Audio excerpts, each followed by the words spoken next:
going to be showing you how to create a mouth. So the first thing that you want to do is make sure you have the curvature tool selected, and then the fill should be no fill. The stroke should be a black stroke. 1 point is good. This all looks good right here. So what we're going to do, I'll put this in basic. Doesn't really matter, but that's a good one to have. So we're going to start out with the outer part of the lips, and we're going to go all the way around. So we'll start out right about here.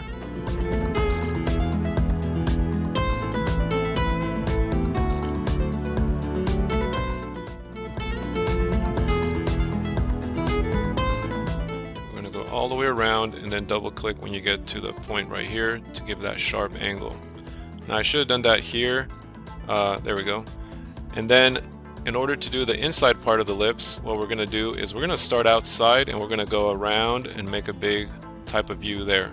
So we're going to start out here.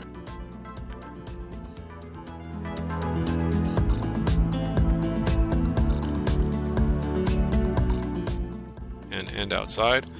Same thing with the bottom or the top part of the lip. We're going to start out from the outside and go across and finish on the outside as well.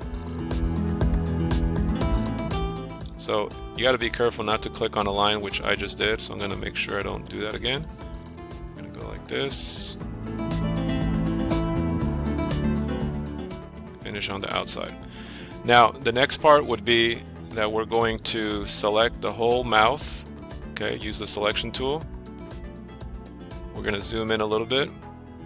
And what we're going to do now is we're going to eliminate some of these lines that are sticking on the outside but also on the inside. So we're going to select the shape builder tool to do that. I'm going to hold down the Alt key, and when I hold down the Alt key and I hover over that line, it's going to turn red. So that's going to allow me to click on it, and then I could eliminate those lines that I don't need. So it's going to go like this.